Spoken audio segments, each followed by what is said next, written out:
আসসালামু আলাইকুম, তোমাদের সবাইকে আজকের ক্লাসে স্বাগতম জানাচ্ছি। আজকের ক্লাসে আমরা আলোচনা করব ঢাকা বোর্ড 2023 সালে আসা উচ্চতর গণিত দ্বিতীয় পত্রের যে প্রশ্ন আছে, এমসিকিউ প্রশ্ন আছে, সেই এমসিকিউ প্রশ্নগুলো নিয়ে আমরা আলোচনা করব। এর আগে আমরা বিগত বেশ কয়েকটা বোর্ডের কোশ্চেন অলরেডি দিয়ে দিয়েছি। তো আজকে আমরা ঢাকা বোর্ড নিয়ে আলোচনা করব। তো আমাদের এই এক্সাম রিকল সিরিজের আসলে ভূমিকাটা কি, বা কেন আমরা এক্সাম রিকল সিরিজটা তোমাদের জন্য বোর্ড কোশ্চেন সলভ আকারে কেন করছি, তো এই বিষয়টা আমি অলরেডি এর আগের ভিডিওতে বলে আসছি। আগের ভিডিওতে বেশ কয়েকবার আমি এই কথাটা তোমাদেরকে বলছি। সো আজকের ভিডিওতে নতুন করে সেই কথা বলে তোমাদেরকে অবশ্যই বিরক্ত করবো না। আশা রাখি তোমাদের ক্লাসের উদ্দেশ্য এবং ক্লাসের লার্নিংস কি কি হবে সেই সম্পর্কে তোমরা জেনে গেছো। তো এখন শুধুমাত্র তোমাদের সামনে প্রশ্ন আসবে। শর্ত কি? শর্ত একটাই, সেটা হচ্ছে তোমাকে সময় পাবা 40 সেকেন্ড। যে কোনো একটা প্রশ্ন তোমার সামনে আসবে, প্রত্যেকটা প্রশ্ন তোমার সামনে আসবে, তুমি ভিডিও পজ করবা। ভিডিও পজ করার পর 40 সেকেন্ডের মধ্যে তুমি তোমার অ্যান্সার দেওয়ার চেষ্টা করবে, তুমি সলভ করার চেষ্টা করবা। সলভ করার পরে ভিডিও ওপেন করে আমার সাথে মিলাই দেখবা। বুঝতে পারছো? এ হচ্ছে তোমার কাজ অ্যাজ এ এক্সামিনিং পরীক্ষার্থী হিসেবে, তোমার এইটা কাজ, জাস্ট আর কিছু না। বুঝতে পারছো? ওকে, দেখো আমরা শুরু করি। প্রথমে আসা হচ্ছে আমাদের কি ভাইয়া? জটিল সংখ্যা, তাই তো? ওকে, দেখো জটিল সংখ্যার বর্গমূল। জটিল সংখ্যা থেকে প্রশ্ন করছে, অথচ বর্গমূল থেকে প্রশ্ন করে নাই, এই বিষয়টা সম্ভব না। সো জটিল সংখ্যার বর্গমূল অনেক বেশি ইম্পর্টেন্ট। ওকে, দেখো আমরা এটাকে কিভাবে করতে পারি। 6 রুট, তাহলে এইটার আমরা কাজ করতে পারি কিনা একটু খেয়াল করো তো। √3 ইন্টু √(-2i), আমরা কিন্তু এই কাজটা করতে পারি। এটাকে আমরা এই আকারে বানাইতে পারি। ওকে, যদি বানাইতে পারি তাহলে একটা জিনিস খেয়াল করো তো, এইটার যদি আমরা রুট করি তাহলে কত হবে? +-1 মাইনাস i ইন্টু √3। তাহলে টোটাল যে আমাদের বর্গমূলটা হবে সেটা কত হবে? 1 মাইনাস। বুঝতে পারছো এটা? +-√3 into 1 minus i, +-√3 into 1 minus i, এই যে 1 নম্বর। আমি তোমাদেরকে এর আগেও বলছিলাম যে বর্গমূল নির্ণয় করার ক্ষেত্রে শুধু আই সংবলিত, মানে আই এর সাথে যে কোনো একটা সংখ্যা গুণ আছে, মনে করো 5i বা 2i, এই টাইপের সরাসরি যে কিভাবে করতে হয়, এই কোশ্চেনগুলো কিভাবে সলভ করতে হয়, সেটা কিন্তু আমি বারবার বলছি যে এই জিনিসটা সরাসরি মনে রাখবা, এর রুট সরাসরি মনে রাখবা। তোমরা কি মনে রাখবা? যে √2i এটা সমান হচ্ছে +-1 প্লাস i, আর √-2i এটা সমান কত? +-1 প্লাস, সরি 1 মাইনাস i, একটু 1 মাইনাস i, এই হচ্ছে বিষয়। তাহলে যদি √-2i থাকে তাহলে সরাসরি +-1 মাইনাস i লেখা যায়। সো আমরা জাস্ট ওই কাজটাই করে দিছি, যে আমাদের যেহেতু এটা আছেই, ওর পরিবর্তে সরাসরি রেখে দিছি, আর √3 তো বাইরে গুণ আকারে ছিল। বুঝতে পারছো? ক্লিয়ার? সো আমাদের সঠিক উত্তর হচ্ছে এটা। তোমাদের মিলায় না সঠিক উত্তর তোমরা করতে পারছো কিনা। ওকে, নেক্সট। নেক্সট কি বলতে, এত হলে আর্গুমেন্ট জেড কত? তার মানে আমাদের জেড কে আগে একটু সিম্পলিফাইড করতে হবে, তাই তো? এটা আছে। তো এটা যদি আমরা মানে একদম সিম্পলিফাইড করতে যাই তাহলে আমাদের কি করতে হয়? এ মাইনাস বি হোল কিউবের সূত্র কি জানো? এ মাইনাস বি হোল কিউবের সূত্র কি জানি আমরা? A cube minus 3a² b plus 3a b square minus b cube. এই জিনিসটা জানি কিনা যে a minus b whole cube এর মেইন যে সূত্র, সেই সূত্রটা আমরা অ্যাপ্লাই করব। তাহলে 1 মাইনাস 3i, আই স্কোয়ার আছে না, তাহলে অবশ্যই -3, আই কিউব আছে না, সরাসরি মাইনাস আই বলা যায়। তাহলে কি হবে? -2 minus 3i plus I, that means -2 minus 2i। So যদি এইটা হচ্ছে আমাদের যে জটিল সংখ্যা জেড, জেড সমান যদি এইটা হয়, তাহলে আমাদের আর্গুমেন্ট কিভাবে নির্ণয় করি? আর্গুমেন্ট নির্ণয় করার জন্য আমি কিন্তু বলে দিছি, বেশ ভালোভাবে বোঝাইছি। তাহলে থিটা সমান কি হবে? আর্গুমেন্ট লিখবা tan ইনভার্স মডুলাস y/x। আর্গুমেন্টের জন্য আগে এই কাজটুকু করবা, তারপরে দেখছি তারপরে কি কাজ করবা, যে এটা কোন চতুর্ভাগে আছে বিবেচনা করতে হবে। এটা যেহেতু তৃতীয় চতুর্ভাগে আছে, তাহলে আমরা জানি যে আর্গুমেন্টের মুখ্য মান কত হয়। আর্গুমেন্টের মুখ্য মান হচ্ছে, খেয়াল করো, আর্গুমেন্টের মুখ্য মান হয় হচ্ছে এইটা। বুঝতে পারছো? সো আর্গুমেন্টের মুখ্য মান হয় এটা। তার মানে আমার এই শর্তের মধ্যেই আমাদের রাখতে হবে। তাহলে চিন্তা করো, এটা তৃতীয় চতুর্ভাগে পড়ছে, অবস্থানটা তৃতীয় চতুর্ভাগে, থার্ড কোয়াড্রেন্টে। তো এর জন্য আমরা কি করব, এতটুকু দূরত্ব, তাহলে কি করব বলো, মাইনাস পাই প্লাস কি, মাইনাস পাই প্লাস এত। ওকে, ক্লিয়ার? যদি এইটা হয় তাহলে এখানে এক্স এর মান -2, ওয়াই এর মান -2, বাকিটা তো করতেই পারবা, তাই না? তার মানে tan ইনভার্স পাই/4 আসবে সরাসরি। তার মানে কি 3 পাই/4, 3 পাই/4, 3 পাই/4, চিহ্ন কি মাইনাস, চিহ্ন হচ্ছে মাইনাস। তো মাইনাস যেখানে আছে সেইখানে আমাদেরকে খুঁজতে হবে সঠিক উত্তর, বুঝতে পারছো? সো -3 পাই/4, -3 পাই/4 এটা হচ্ছে আমাদের এই যে জটিল সংখ্যাটা ছিল সেই জটিল সংখ্যা আর্গুমেন্ট। বুঝতে পারছো ভাই? ক্লিয়ার? ওকে, আচ্ছা ঠিক আছে। যদি ক্লিয়ার হয় তাহলে নেক্সট দেখো, আমাদের নেক্সটে কি বিষয় আছে। নেক্সটে একটা বিষয় একটু বোঝার মতো আছে। দেখো, আমরা কিন্তু এর সম্পর্কে কিছু তথ্য জানি। যদি এর ঘাত 4 হয় তাহলে তার মান কত হয়, 1। তো এর ঘাত যদি 4 হয়, তার মান যদি হয় 1, তাহলে আমি যদি এই সংখ্যাটা লিখি বা এই ঘটনা ঘটাই, তাহলে ব্যাপারটা এমন হয় না? আর এর ঘাত যতই তুমি দাও না কেন সবসময় মান 1ই হবে, সরি 1 এর ঘাত যাই দাও না কেন মান 1। তার মানে i⁴ সমান 1, এই কথাটা সত্য। ওকে, আচ্ছা এবার এই কথাটাতে আসি, খেয়াল করো, i⁴ প্লাস 4, তুমি যদি এক কাজ করো, এখান থেকে 4টা কমন নিয়ে নাও, তাহলে হবে 2n প্লাস 1। তো চিন্তা করো, এটাকে আমি আরেকটু ভালোভাবে লিখতে পারি, সেটা কত, 2n প্লাস 1 ইন্টু 4। তো চিন্তা করো যে আমার, সরি আমি একটু উল্টা লিখছি, তোমাদের একটু এই জায়গাতে উল্টা লিখছি, ব্যাপারটা এমন হবে, এই জিনিসটা করা যায়, খেয়াল করছো? এটা কিন্তু করা যায়। সো i⁴ এর মান কত, 1। আবারও 1 এর মাথায় তুমি যদি হাতি ঘোড়া যাই দাও, মান তো 1ই হবে। তো এখানে i⁴ plus 4 is equals to 1, তার মানে এই কথাটাও সত্য, এইটাও সত্য, এটাও সত্য। এবার মাঝেরটা দেখি, মাঝের মহাশয় কি করছে বলো। মাঝের মহাশয় যেই সূত্রটা অ্যাপ্লাই করছে, 2n প্লাস 1 সমান -1, এই কথাটা সব ক্ষেত্রে প্রযোজ্য নয়। এই কথাটা সব ক্ষেত্রে প্রযোজ্য নয়। যেমন তুমি যদি n এর মানটা 0 বসো, তাহলে i হয়, তাহলে i সমান তো -1, কোনোদিন সম্ভব না। সো মাঝখানেরটা বাদ, মাঝখানেরটা বাদ, তাহলে সঠিক উত্তর হচ্ছে 1 এবং 3। ওকে, বুঝতে পারছি? ক্লিয়ার?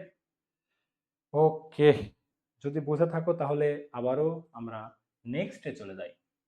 দেখো নেক্সটে একটা প্রশ্ন করছে, কি প্রশ্ন? প্রশ্ন করছে হচ্ছে z ইজ ইকুয়ালস টু এত, তাহলে এটাকে আমাদের কি বলছে, এটা রিয়েল অর্থাৎ বাস্তব অংশ।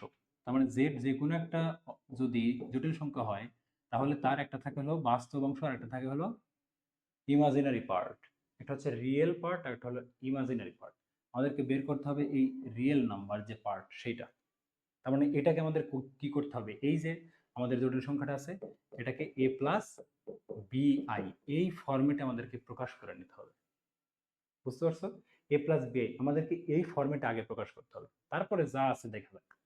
ওকে, সো তোমরা কি রেডি বলো?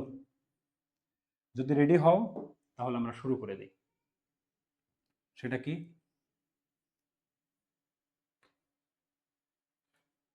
দেখো আমাদের z সমান কত আছে, 2 plus i divide by 2 minus 3i divide by, ও sorry, plus 2 minus 3i into 2 plus 3i। আমরা যেহেতু নিচে কিছু রাখতে চাচ্ছি না, তো নিচে কিছু রাখতে না চাওয়া মানে এইটা দ্বারা উভয় পাশে, অর্থাৎ হরের অনুবন্ধী সংখ্যা দ্বারা, হরের অনুবন্ধী জটিল সংখ্যা দ্বারা, হরের অনুবন্ধী জটিল সংখ্যা দ্বারা উভয় পাশে আমরা গুণ করব, মানে লব এবং হর উভয়কে। তো যদি গুণ করি তাহলে নিচে যে জিনিসটা পাবো একটু খেয়াল করো, নিচে পাবো হচ্ছে 4 প্লাস 9, 4 প্লাস 9, উপরে কত পাবো, 4 plus 6i plus 2i minus 3। তো আমি যদি হিসাবপত্র করি তাহলে 1 divide by 13 plus 8i divide by 13, এই হিসাবটা হয় আমার। তার মানে এখান থেকে আমরা এই ফর্মেটে যাইতে পারি। তাহলে আমাদের বাস্তব অংশ বা যেটা রিয়েল পার্ট, সেই রিয়েল পার্টটা কত, 1/3 13। সরি 1/13। এখন 1/13 যেখানে আছে আমাদের সেখানে বুঝতে হবে 1/13, এটা হচ্ছে আমাদের সঠিক উত্তর। বুঝতে পারছো? ক্লিয়ার? ওকে, আচ্ছা ঠিক আছে। নেক্সট দেখো, নেক্সট কি প্রশ্ন আছে। নেক্সট প্রশ্ন হচ্ছে যে কে এর মান কত হলে কে এর জন্য একটা শর্ত প্রয়োগ করছে, বলছে মূলদ্বয় জটিল হবে। এখন খেয়াল করো তো ভাই, মূলদ্বয় জটিল হওয়ার শর্ত কি? আমরা জানি মূলদ্বয় জটিল হওয়ার শর্ত হচ্ছে ডি ইজ লেস দেন 0। এই শর্তটা প্রয়োগ করব। তো এখান থেকে ডি কত বের করো। ডি হচ্ছে 4k² মাইনাস, এই যে যেহেতু এটা বি, তাহলে b² minus 4ab, 4ac, 4ac, C হচ্ছে মাইনাস, তো সরাসরি 4 লেস দেন 0।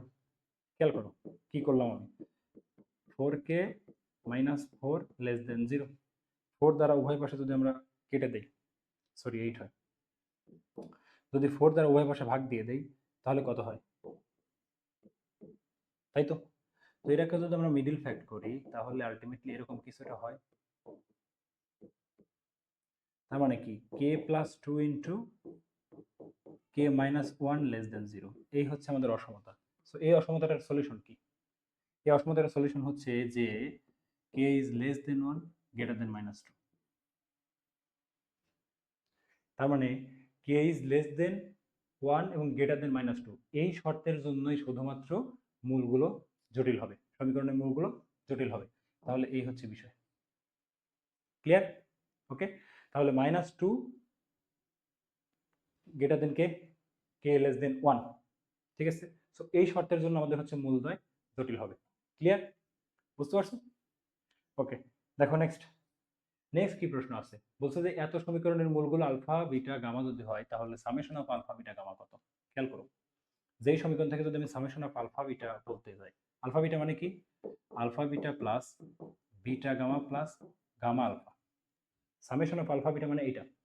চিন্তা করো তো, যে এই summation of alpha beta, beta gamma এবং গামা আলফা, এটা সমান কি? এটা সমান হচ্ছে, মনে পড়েন, দেখো দেখো তো একটু, যে minus of, sorry plus of x এর সহগ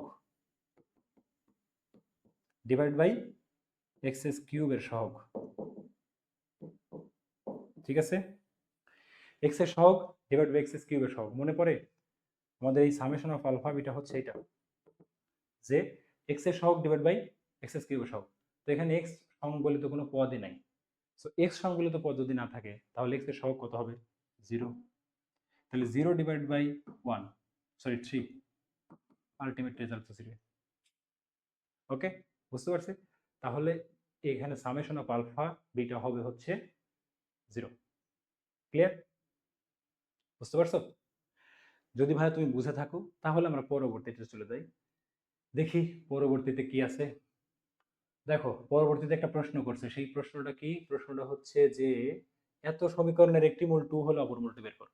আচ্ছা দেখো, কোয়েশ্চেন সলভ করা যায় বিভিন্নভাবে, বিভিন্নভাবে কোয়েশ্চেন সলভ করা যায়, কিন্তু তোমাদের এখন সবচাইতে বেশি যে জিনিসটা প্রয়োজনীয় সেটা হচ্ছে সবচাইতে ইফেক্টিভ ওয়েতে বেসিকটাকে ক্লিয়ার করে যতটুকু শর্টকাট নেওয়া যায় এইভাবে তোমাদেরকে কোশ্চেনগুলো সলভ করতে হবে, যাতে করে তুমি তোমার একাডেমিকেও ভালো মতো একটা মার্ক গেইন করতে পারো বা একাডেমিকেও ভালো করতে পারো, সেই সঙ্গে তোমার অ্যাডমিশনের যাত্রাটাও কিছুটা সুগম হয়, অ্যাডমিশনের জন্য তুমি কিছুটা এগিয়ে থাকো। বুঝতে পারছো?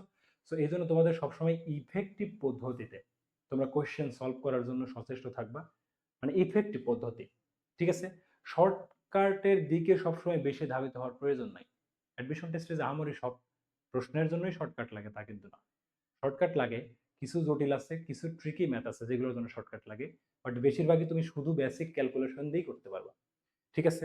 যদি তোমার বিশ্বাস না হয় তাহলে আমাদের এক্সাম রিকল সিরিজ যখন আমরা লঞ্চ করেছিলাম বা আমরা এক্সাম রিকল সিরিজ চালাইছি, মানে শুধুমাত্র বিগত বছরের প্রশ্ন সমাধান করছি আমরা বিভিন্ন ইউনিভার্সিটিতে আসা প্রশ্নগুলো, তো তোমরা দেখবে যে ওখানে বেশিরভাগই আমরা বেসিকটাকে রাখার চেষ্টা করছি, তারপরে অতিরিক্ত যতটুকু শর্টকাট প্রয়োজন পড়ে। বুঝতে পারছো? ওকে, দেখো প্রশ্নে ফিরি। প্রশ্ন কি বলছে? একটা মূল 2, তাহলে ধরে নিচ্ছি যে একটা মূল 2 যদি হয় আর একটা মূল হচ্ছে কত? আলফা। তাহলে শর্ত মতে আলফা প্লাস 2 সমান কত হবে? -3/2, that means minus of -3 divide by 2।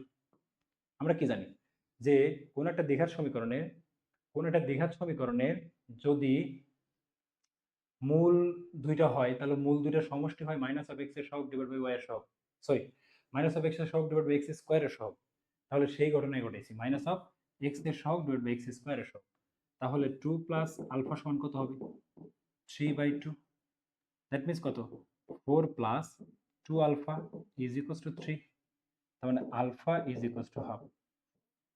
বুঝতে পারছো, alpha is equals to half. Alpha হচ্ছে আমাদের কত আসে, আলফা হচ্ছে মূল দূরের সমষ্টি, এত যোগ করলে আমাদের 4 মাইনাস হাফ, যেহেতু এই পাশে 3 আছে, তাহলে আলফা হচ্ছে মাইনাস হাফ, আলফা হলো মাইনাস হাফ, এই যে মাইনাস হাফ, দেখছো। সো এই ম্যাথটা কিন্তু অনেক জটিল হইতেও যাওয়া যায়, এই ম্যাথটা সলভ করতে গেলে আমরা অনেক জটিল পদ্ধতি হয়তো ভাবতে পারি, বাট আমরা এই কে এর সমাধান করে বা অন্য কিছু করে এত কিছু করব না, জাস্ট বেসিকটা ক্লিয়ার রাখবো। বুঝতে পারছো, শুধুমাত্র তুমি যদি বেসিকই ক্লিয়ার রাখো, আমি তোমাকে বলছি এখন তুমি হিসাবটা মিলাও, যে তুমি যদি শুধুমাত্র ভাই বেসিকটা ক্লিয়ার রাখতে পারো, জাস্ট তুমি বেসিকটা ক্লিয়ার রাখছো, তাহলেই তোমার বোর্ডে তুমি 20+, 25টা এমসিকিউ এর মধ্যে তুমি কয়টা পারবা 20+, অটোমেটিক। তোমার কোনো শর্টকাটের দরকার নেই, কোনো কিছুর দরকার নেই, তুমি জাস্ট শুধুমাত্র কনসেপ্টটা জানো এবং তুমি ভালো মতো জানো, জাস্ট এইটা হলে তুমি অলরেডি 20+ কোশ্চেন সলভ করতে পারবা, সময় পাবা 25 মিনিট। সো সময় কিন্তু কম না, অনেক বেশি সময়, অলরেডি তুমি 20টার উপরে কোশ্চেন সলভ করতে পারবা। সো চিন্তা করার কিছু নাই যে না আমার আমার কোশ্চেন সলভ করা লাগবে 10 সেকেন্ডে 15 সেকেন্ডে, এরকম কিছু না, সময় পাবা, মাথাটা ঠান্ডা রেখে জাস্ট খালি বেসিকটা ক্লিয়ার রেখে চলবা। বুঝতে পারছো, সবসময় তোমার হেল্প হবে একাডেমিক অ্যাডমিশন। নেক্সট, কি প্রশ্ন করছে খেয়াল করো, এত সমীকরণের মূল যদি আলফা বিটা হয় তাহলে 1/α 1/β মূল বিশিষ্ট সমীকরণ। আমরা কি জানি আলফা বিটা মূল বিশিষ্ট সমীকরণ কি, x square minus alpha plus beta into x plus alpha beta, তাই না? তাহলে এটা সমান কি 0, জাস্ট আমাদের এটাই বের করতে হবে, তাই তো। হিসাবপত্র করো, alpha beta into x plus 1/α β is equals to 0, তাই তো। তাহলে এই সমীকরণ থেকে এবার খেয়াল করো, এই সমীকরণ থেকে আলফা প্লাস বিটা কত -3/2, এতটুকু তোমাকে জানতে হবে, এখান থেকে এতটুকু বুঝতে হবে, তাহলে -3/√2, আর আলফা বিটা কত, আলফা বিটা হচ্ছে 1/√2 into x plus 1/√2, that means সরাসরি √2 ইজ ইকুয়ালস টু 0, তাহলে √2 কাটা, তার মানে আমরা কি বলতে পারি যে এক্স স্কোয়ার মাইনাস 3x, খেয়াল করো, x square minus 3x plus √2 is equals to 0, এ হচ্ছে আমাদের সমীকরণ। তাহলে x square plus 3x minus √2 is equals to 0, x square minus 3x plus √2 is equals to 0, এই যে আমাদের কাঙ্ক্ষিত সমীকরণ চলে আসছে, x square minus 3x plus √2 is equals to 0, এই যে সমীকরণ। তাহলে বলো তোমরা কি ঘ উত্তর করতে পারছো? যদি না পারো দুঃখের বিষয়, এক বালতি সমবেদনা, উত্তর হচ্ছে ঘ। ওকে, ক্লিয়ার? ঠিক আছে, নেক্সটে কি আছে দেখো তো। নেক্সটে প্রশ্ন করছে যে এত অধিবৃত্তের উপকেন্দ্রিক লম্বের দৈর্ঘ্য, তাই তো। আচ্ছা, আগে অধিবৃত্তটা একটু সিরিয়ালে সাজায়নি, -63, তাই তো। তো যদি হিসাবপত্র করতে যাই আমরা, এরকম কিছু একটা হবে। তো এটা যদি একটা উপবৃত্ত হয়, তার মানে এই উপবৃত্তের প্রধান অক্ষ হচ্ছে ওয়াই অক্ষ কেন্দ্রিক। সো যদি উপবৃত্তের প্রধান অক্ষ হচ্ছে ওয়াই অক্ষ হয়, তাহলে আমাদের যে উপকেন্দ্রিক লম্বের দৈর্ঘ্য সেটা কত হবে 2a² b, 2a² b, তাহলে 2a² কত, x এর 9, b কত √7, দ্যাট মিন্স 18/√7, 18/√7, 80/√7, এই জিনিসটা হচ্ছে আমাদের কি, আমাদের হচ্ছে উপকেন্দ্রিক লম্বের দৈর্ঘ্য। তোমাদের কি মনে আছে যে আসলে একটা অধিবৃত্তের উপকেন্দ্রিক লম্বের দৈর্ঘ্য কি? একটা অধিবৃত্তের উপকেন্দ্রিক লম্ব হচ্ছে 2b²/a², যখন মাইনাসের আগে x থাকে, আর 2a²/b, 2a²/b, সরি এটা a² হবে সরাসরি, আর 2a²/b কখন, যখন হচ্ছে ওয়াইটা মাইনাসের আগে থাকবে। সোজা সাপটা হিসাব, এত বৃহদক্ষ ক্ষুদ্রাক্ষ বুঝতে হবে না, শুধুমাত্র মনে রাখবা কি ভাইয়া, যে মাইনাসের আগে যদি ওয়াই থাকে, তাহলে বৃহদাক্ষ সরি উপকেন্দ্রিক লম্বের দৈর্ঘ্য হবে এটা, উপকেন্দ্রিক লম্বের দৈর্ঘ্য হবে এটা। ওকে, নেক্সট দেখো নেক্সট কি বলছে, যে এত সরলরেখাটি যদি এত উপবৃত্তকে স্পর্শ করে তাহলে সি এর মান কত। খেয়াল করো, উপবৃত্ত যখন কোন একটা সরলরেখাকে স্পর্শ করে তখন শর্তটা এটা, a square m square plus b square. বুঝতে পারছো? এই জিনিসটা মনে রাখবো। দেখো এর আগে কোশ্চেন সলভ করাইছি কুমিল্লা বোর্ড 2023। কুমিল্লা বোর্ড 2023 একটা প্রশ্ন আসছিল। কি প্রশ্ন? যে একটা পরাবৃত্ত এবং একটা সরলরেখা পরস্পরের স্পর্শক, সি এর মান কত। একটা পরাবৃত্ত এবং একটা সরলরেখা পরস্পরের স্পর্শক, সি এর মান কত। এইখানে আসছে পাশাপাশি একটা প্রশ্ন, সেটা হচ্ছে যে একটা সরলরেখা এবং একটা উপবৃত্ত। সো যদি পরাবৃত্ত স্পর্শ করে তখন C is equals to A divide by M, যদি পরাবৃত্ত স্পর্শ করে। আর যদি উপবৃত্ত স্পর্শ করে তাহলে সি হবে plus minus root over a square m square plus b square. Okay, তো আমাদের কি বের করতে বলছে? সি এর মানটাই বের করতে বলছে, কোনো সমস্যা নেই। বলো এ কত আছে, এখান থেকে কিন্তু তোমাকে এ বের করতে হবে। এ কত হবে বলো তো? এই সমীকরণটাকে আমাদের আগে স্ট্যান্ডার্ড ফরমেশনে নিতে হবে। স্ট্যান্ডার্ড ফরমেশন কি? এক্স স্কোয়ার সরি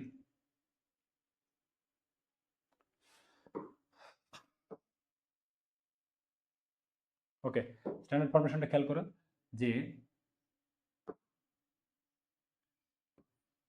স্ট্যান্ডার্ড কি হবে, যে x square plus 16 plus y square divide by 9 is equals to 1। এই পরাবৃত্তকে 144 দ্বারা তুমি যদি উভয় পাশে ভাগ দাও তাহলে এই টাইপের একটা কিছু পাবা। তার মানে এখানে তুমি বি স্কোয়ার কত পাইছো? 9 বসায় দাও। এ স্কোয়ার কত পাইছো? 16। এম এম কত? ঢাল 1, তো 1 তো দরকার নেই, এটাই আছে। তাহলে প্লাস মাইনাস কত হবে? 5 না? তার মানে C is equals to plus minus 5। এই যে কত সুন্দর মতো চলে আসছে। খেয়াল করছো? এটা কিন্তু অনেক ইম্পর্টেন্ট একটা প্রশ্ন। এটা অনেক ইম্পর্টেন্ট একটা প্রশ্ন, সেটা হচ্ছে তোমার admission plus academic. Admission plus academic উভয় এর জন্যই খুব বেশি ইম্পর্টেন্ট। এবার তোমরা 26 সালে পরীক্ষা দিবা, 27 সালে পরীক্ষা যেই দাও, যেমনই দাও, এই টাইপের প্রশ্ন সবসময় ইম্পর্টেন্স ক্যারি করে বোর্ডের এমসিকিউ এর জন্য। ওকে, বুঝতে পারছো ভাই? ওকে, এখন দেখো এটার একটা বেসিক ওয়েও আছে। সেই বেসিক ওয়েটা কি? এখানে ওয়াই আছে না, তুমি এই ওয়াই এর মানটা এখানে বসায় দেবা, বসায় দিয়ে ক্যালকুলেশন করবা এক্স এর মান, তারপর হিসাবপত্র করে তুমি বের করতে পারো চাইলে, সেটা হলো তোমার বেসিক উপায়। বাট আমরা এই শর্টকাটটা অ্যাপ্লাই করব। এটা কিন্তু একটা শর্টকাট এবং এটা তুমি সরাসরি প্রয়োগ করতে পারবা সব জায়গাতে। Okay, c is equals to plus minus a square m square plus b square. Okay, next দেখো নেক্সট প্রশ্ন কি করছে, যে এত এবং এত উপবৃত্তের উৎকেন্দ্রিকতা, তাই তো? তাহলে আমরা এটাকে আগে একটু ফরম্যাটে প্রকাশ করি। 5 আছে, তাহলে 1/5 plus Y plus 1 whole square divide by 1/4 is equals to. এর পরিবর্তে এই জিনিসটা আমরা লিখতে পারি। ঠিক আছে, সো যদি আমরা লিখতে পারি এটা, তাহলে বলছে এত উপবৃত্তের কি বের করতে বলছে? উৎকেন্দ্রিকতা। সো উৎকেন্দ্রিকতা আমরা জানি যে উপবৃত্তের উৎকেন্দ্রিকতা কিভাবে বের করে। উপবৃত্তের উৎকেন্দ্রিকতা বের করার সূত্র হচ্ছে এইটা, খেয়াল করো, e is equals to root over 1 minus b square divide by a square, b square by a square. তাহলে এখানে 1/4 ডিভাইড বাই 5, তাই তো? যদি তুমি এটার হিসাবপত্র করো তাহলে কত হয় একটু খেয়াল করো তো। 4/5, তার মানে উল্টে যায় 5/4, এত বাসে। তাহলে হবে হচ্ছে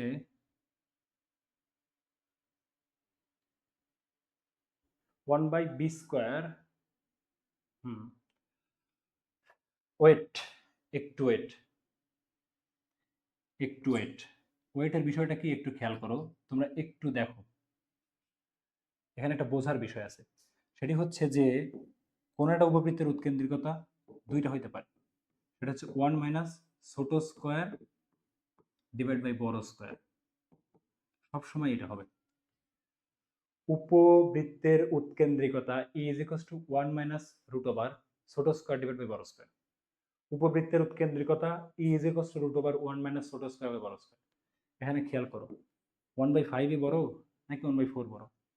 অবভিয়াসলি 1/4 ইজ গ্রেটার দেন 1/5। তার মানে এখানে বড় কে? 1/4। সো উৎকেন্দ্রিকতা নির্ণয় করতে গেলে আমাদেরকে কি হিসাব করতে হবে বলো? Root over 1 minus. ছোট স্কোয়ার, ছোটকে এটা, তাহলে 1/5, বড় 1/4। হিসাবপত্র তুমি যদি করো তাহলে 1/4 মাইনাস যদি হয় তাহলে 4টা উপরে যাবে, দ্যাট মিনস 5 বাদ যাবে, অর্থাৎ 1/√5, 1/√5। তাহলে উৎকেন্দ্রিকতা ইজ ইকুয়ালস টু হবে 1/√5, তাহলে 1/√5 is equals two 1/√5। Okay, clear? দেখো, এটা একদম বেসিক বিষয় ছিল। নেক্সট, আচ্ছা এ পর্যন্ত আমি শুধুমাত্র একটাতে, আমার মনে আছে যে আমি একটাতে শর্টকাট অ্যাপ্লাই করছি, সেটা হচ্ছে উপবৃত্ত এবং সরলরেখা স্পর্শ, বাট বাদ বাকি সবগুলোর ক্ষেত্রে কিন্তু আমরা একদম বেসিক নিয়ম দেখে আসছি। ওকে, দেখো বলছে এত পরাবৃত্ত এর শীর্ষবিন্দুর স্থানাঙ্ক কত। তাহলে খেয়াল করো এই পরাবৃত্তটাকে আমরা একটু ফরম্যাটে প্রকাশ করি।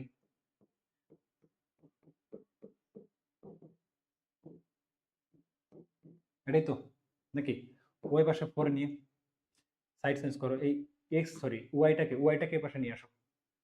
তাহলে কি Y minus 2 whole square is equals to 4x minus 4 is equals to, খেয়াল করো এখানে বিষয় আছে, 4টা কমন নাও, x মাইনাস 1। এটা হচ্ছে একটা পরাবৃত্ত, ঠিক আছে?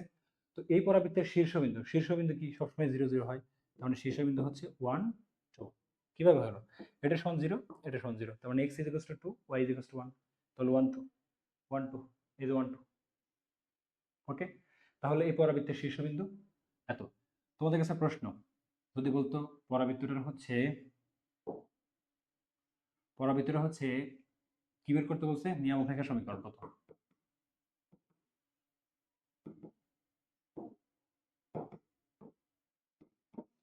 প্রশ্ন করলাম যে পরাবৃত্তের নিয়ামক রেখার সমীকরণ কত। তোমরা এই প্রশ্নটা কি করবা, অ্যান্সার করবা। হোমওয়ার্ক এটা, HW দিয়ে রাখলাম, ইম্পর্টেন্ট। নেক্সট বলছে এত পরাবৃত্তের উপকেন্দ্রিক লম্বের দৈর্ঘ্য। তো পরাবৃত্তের উপকেন্দ্রিক লম্বের দৈর্ঘ্য কত জানি আমরা, মডুলাস অফ 4, তাই তো? মডুলাস অফ 4, তাহলে একটা পরাবৃত্তের উপকেন্দ্রিক লম্বের দৈর্ঘ্য হচ্ছে মডুলাস অফ 4। এইটার একটা স্ট্যান্ডার্ড ফরমেশনে প্রকাশ করো, তাই তো? তাহলে কি কাজ করবা, Y square minus 2 into 3/2 into Y plus 3/2 whole square is equals to 4x minus 7 plus 9/4, মানে 3/2 হোল স্কোয়ার এই পাশে যোগ দিছি, এই পাশেও যোগ দিছি, দুই পাশ থেকে কেটে দিলে কোনো সমস্যা নেই। তাহলে y minus 3/2 whole square is equals to কত হবে, খেয়াল করো, এই 4 দ্বারা গুণ দিয়ে দাও, 16x। আচ্ছা এইটা এইটা এইটা থাক, এইটা থাক, একটু বোঝো।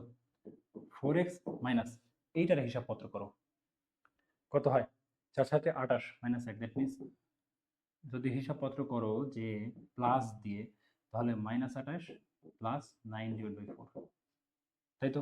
তাহলে 28 থেকে যদি আমরা হচ্ছে 9 বাদ দেই, আমাদের হিসাবপত্র করলে 19 হয়, তাই তো? 19 হয়। তাহলে আমরা কি লিখতে পারি, সেটা হচ্ছে যে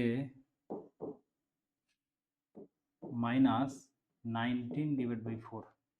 এটা যদি আমরা 4 কমন নিই তাহলে কত হয়, খেয়াল করো, x মাইনাস 19/8, তাই তো? সো আমাদের এই হচ্ছে টোটাল স্ট্যান্ডার্ড ফরমেশন, আমাদের এই পরাবৃত্তটা হলো স্ট্যান্ডার্ড ফরমেশন নিল এটা, যে এত সমান এত।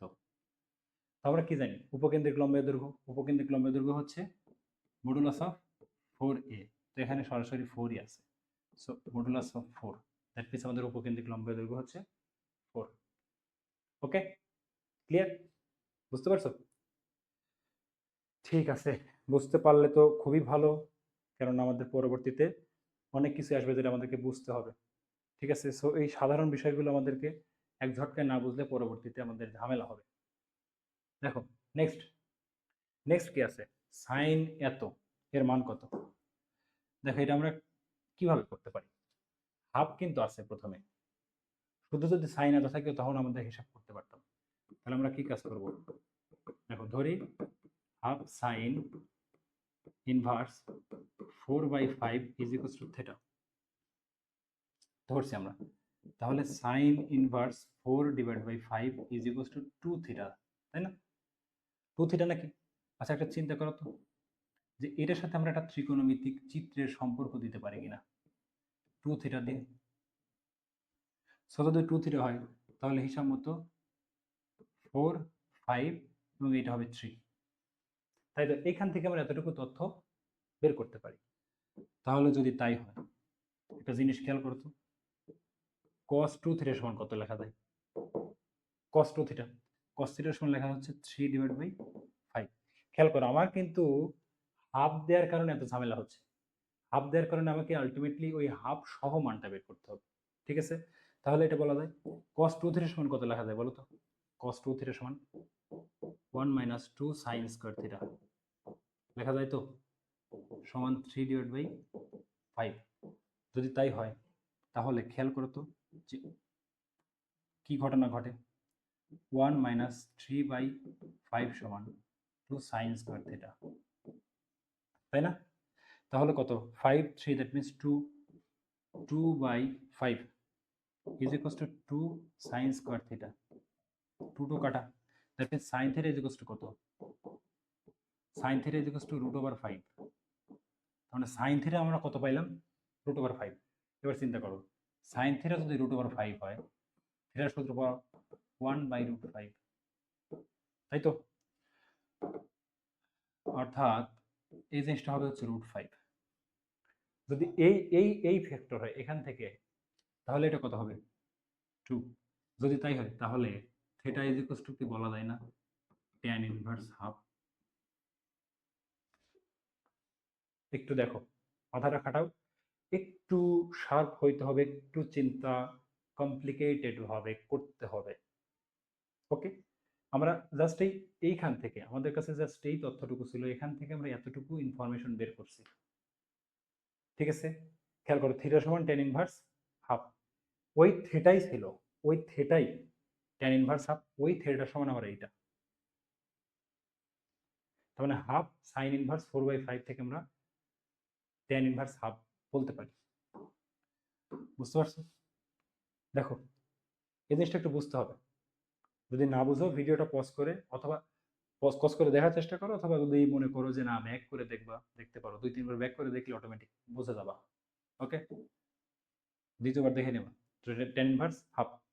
ওকে, দেখো নেক্সট, নেক্সট কি প্রশ্ন? নেক্সট একটা প্রশ্ন, সেটি হচ্ছে নিচের কোনটি সঠিক? sin inverse x plus cos inverse x সমান π/2 কথা সত্য। tan inverse x plus cot inverse x সমান π/2 হবে। ঠিক আছে, tan inverse x cot inverse x π/2 হবে। সো এই দুটো বাদ, 1 3 সত্য কথা। ওকে, sec ইনভার্স এবং cos ইনভার্স x হলো π/2 কথা সত্য। তাহলে 1 এবং 3 সত্য, 2 ভুল, 2 মিথ্যা। ওকে, ক্লিয়ার? 2 আমাদের কোনো কাজের না। বুঝতে পারছো? দেখো নেক্সট, নেক্সট কি প্রশ্ন? tan theta is equals to 0, tan theta is equals to 0 বা tan 0, বা আমরা কি বলতে পারি tan n পাই, অর্থাৎ theta is equals two n পাই। ওকে, তাহলে theta is equals two n পাই, এই যে থিটা এলো n পাই, এটা একদমই সূত্র তুলে দিছে, আর কিছু না।